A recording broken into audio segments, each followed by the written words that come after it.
beast of a psychological toolkit hidden inside David Goggins' intensely powerful book, Can't Hurt Me. Look, if you're a focused learner trying to figure out exactly how top-tier performers completely rewire their brains, you are definitely in the right place. Today, we're doing a deep dive into the book, translating this raw, gripping memoir into a structured, highly actionable manual for your own mind.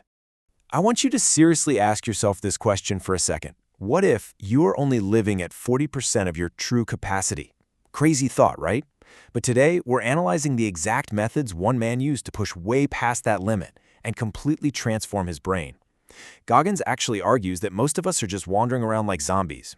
We're addicted to comfort, completely unaware of our true potential, and we usually just tap out at 40% of our maximum effort. So, here's our roadmap for this explainer. We'll be walking through a structured tour of his mental toolkit, hitting on the broken foundation of life, the personal accountability mirror, the powerful 40% rule, the mental cookie jar, creating an armored mind, and finally, empowerment through failure. Section 1. The broken foundation of life. We gotta start right where he started, with a completely broken foundation built on severe childhood trauma, grinding poverty, and an abusive father. Just picture this. At 6 years old, he's working these brutal night shifts at his dad's roller rink, Skateland, just catching a few hours of sleep on a random office sofa. By second grade, the trauma had stunted his ability to learn so badly that he had severe reading struggles. Fast forward to his 20s, and he's depressed, a 297-pound exterminator just spraying for cockroaches. And yet, he somehow becomes a Navy SEAL and an ultramarathoner. I mean, this just brilliantly proves that no matter how far behind the starting line you feel right now, your past does not dictate your genetic ceiling. It just doesn't. Section 2. The Personal Accountability Mirror. Now, how did he actually kickstart this massive transformation? By staring at his own reflection and flat out refusing to lie to himself anymore. Imagine your bathroom mirror, but instead of checking your hair or giving yourself a flattering look, it forces you to face the raw, unvarnished truth about your education, your weight, your career, the whole shebang. Goggins realized pretty fast that soft motivation and self-help platitudes just weren't going to cut it. He needed a daily, brutal confrontation with reality. If you really want to change, you have to break down your massive, intimidating life goals into tiny, incredibly uncomfortable daily tasks that you literally cannot ignore. Like if he was uneducated, he called himself out and studied at his kitchen table all night long. If you're out of shape, you don't just casually say, "Oh, I need to lose a few pounds." No, you face the mirror, you admit you're out of shape, and you write a post-it note to lose exactly 2 pounds this week. You hold yourself accountable to that micro goal every single day. Section 3. The powerful 40% rule. Let's see how this shifts into the physical realm, specifically his realization that our brains are, well, actively lying to us when we feel tired. He figured out that our brains have a built-in governor, kind of like the speed limiter on a car engine. It uses pain and fatigue to force us to stop so we stay nice and comfortable. The software in our mind starts sending out massive distress signals to keep us safe. But Goggins learned that when you hit that wall, when you feel like you absolutely cannot take one more single step, you actually still have 60% of your tank left.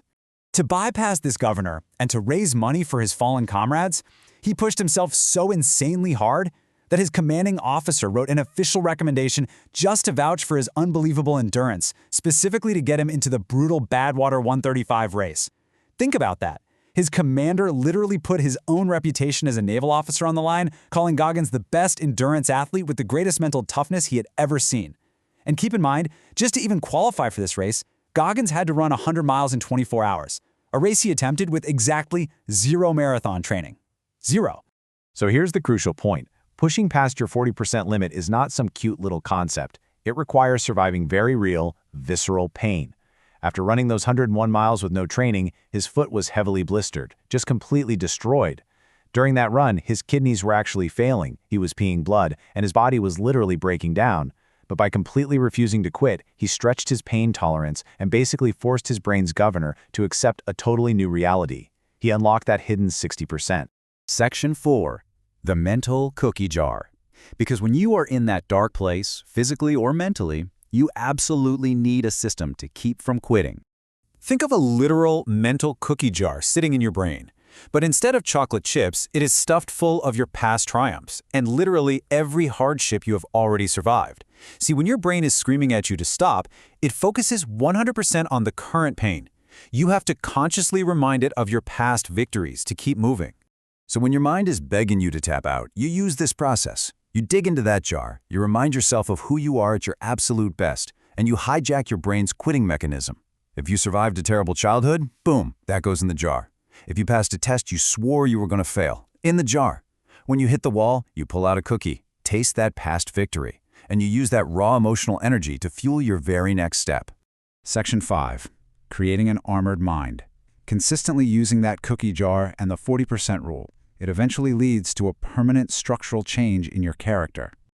Just like lifting weights builds physical calluses on your hands, repeatedly facing your darkest fears and past trauma literally builds an armored, calloused mind.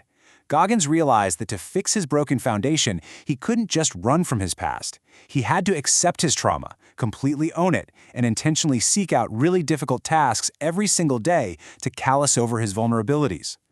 As he says, motivation changes exactly nobody. The bad hand that was my life was mine, and mine alone to fix. You can't rely on some motivational explainer or a fluffy self-help speech. You've got to accept your broken foundation and use it as rocket fuel. Because motivation is fleeting, right? It totally fades the second you're freezing cold or exhausted. Discipline and an armored mind, that's what keeps you moving when the motivation completely vanishes.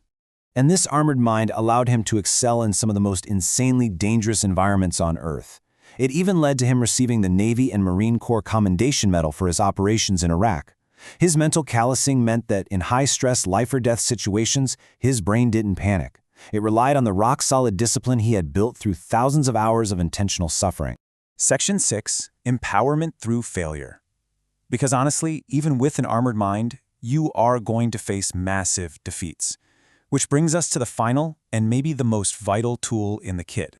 Most people fall straight into a victim mentality when they fail, but the book explains how to use a military-style after-action report to ruthlessly analyze exactly what went wrong, without throwing a pity party for yourself. When you fail, you don't look for excuses. You look at the data. You strip away all the emotion, you figure out your weaknesses, and you make a concrete plan to fix them. For example, take his world pull-up record attempt on live television.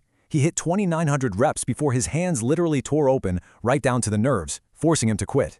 I mean, imagine being on the Today Show, millions of people watching you, and failing. It was agonizing physically and emotionally. His hands literally looked like a physiological dummy, ripped straight down to the dermis.